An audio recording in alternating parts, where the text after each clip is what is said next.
Hey, welcome to Off-Grid Victory. So today is a video that's, I guess not for the faint-hearted. So here I am, I'm standing in front of my man cave slash shed slash outhouse. Okay, so the nature of this video does relate to what I'm about to show you, so that's why I'm showing it to you.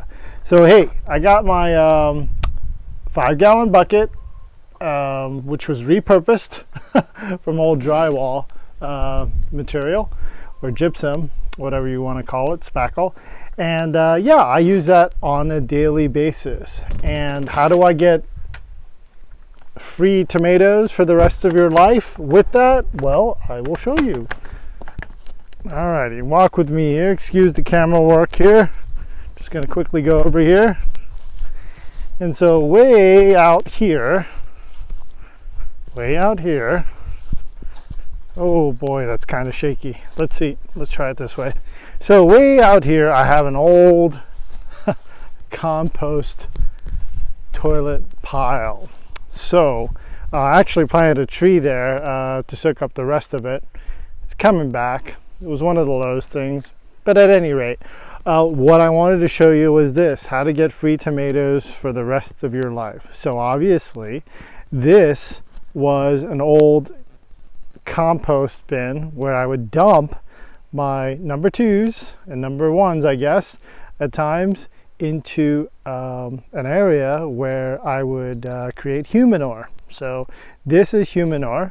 You could use it as fertilizer, and in this particular case, you know, you see random weeds here, but lo and behold, you see a guy like this.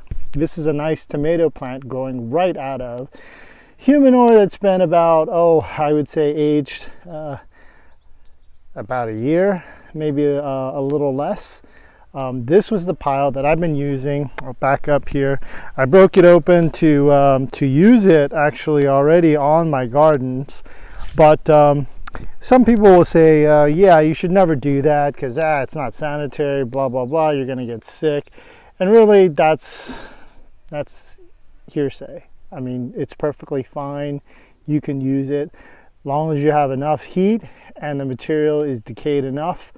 It's going to be perfectly edible.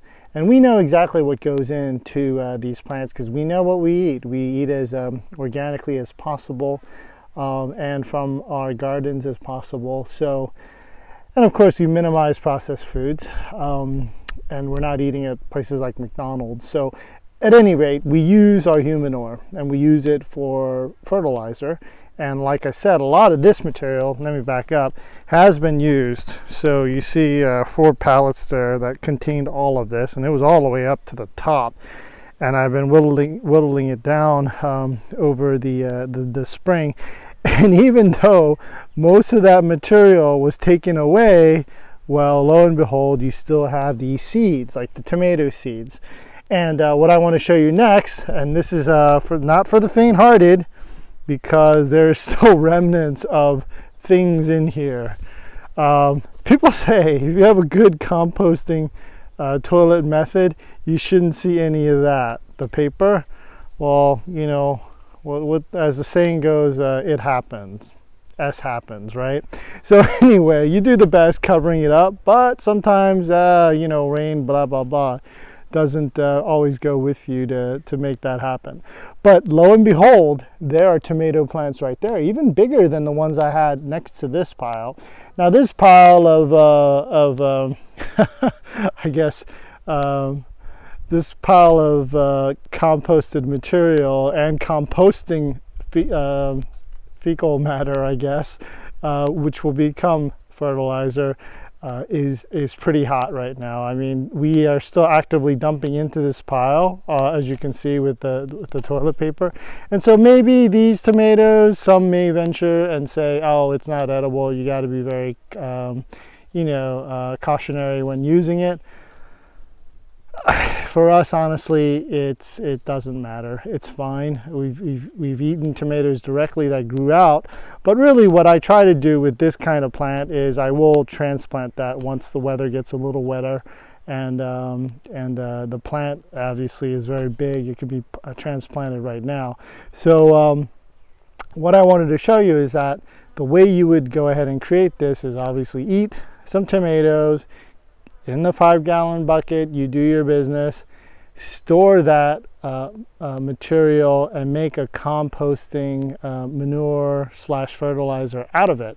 And the thing I would recommend is, yes, you can use very fine stuff like this. Let me show you this material here. This is compost that I actually bought from a city recycling area, but you don't have to do that. In fact, the best that I've found over the years is just straight out mulch, and especially mulch like this that's really degrading very quickly.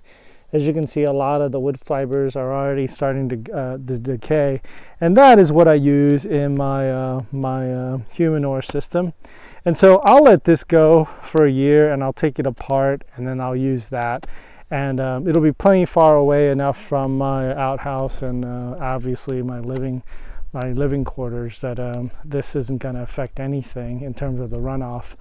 But yeah, that's what we do. We actually use our human manure, and we get plants like this, tomato plants, that we can get over and over again. So this is how you get tomatoes for the rest of your life for free. Now, the only drawback is, yes, different tomatoes tend to hybridize, right? But these are all heirloom variety seeds that we eat. And so long as the seeds themselves are not denatured through the process of cooking, if you eat raw tomatoes, you should be able to grow your own tomatoes in your manure pile. And literally all you have to do is make your manure pile, and somewhere around the spring, early summer, plants will grow right out of it. And even if you dug it down, there's still tomato plants tomatoes that we eat throughout the year that's embedded in this entire human manure pile, where even when you bring it all the way down, you still have plants. Obviously I took that, but you still have plants. So it's pretty darn amazing. This is what the Father blesses you with over and over again. And this is something that you can do sustainably. So yeah, I would recommend human manure. I would recommend growing tomatoes this way. And you'll still get the different varieties of tomatoes, although some will hybridize a little bit. But at any rate, you'll get good growth and a good garden for free. Alrighty, shalom.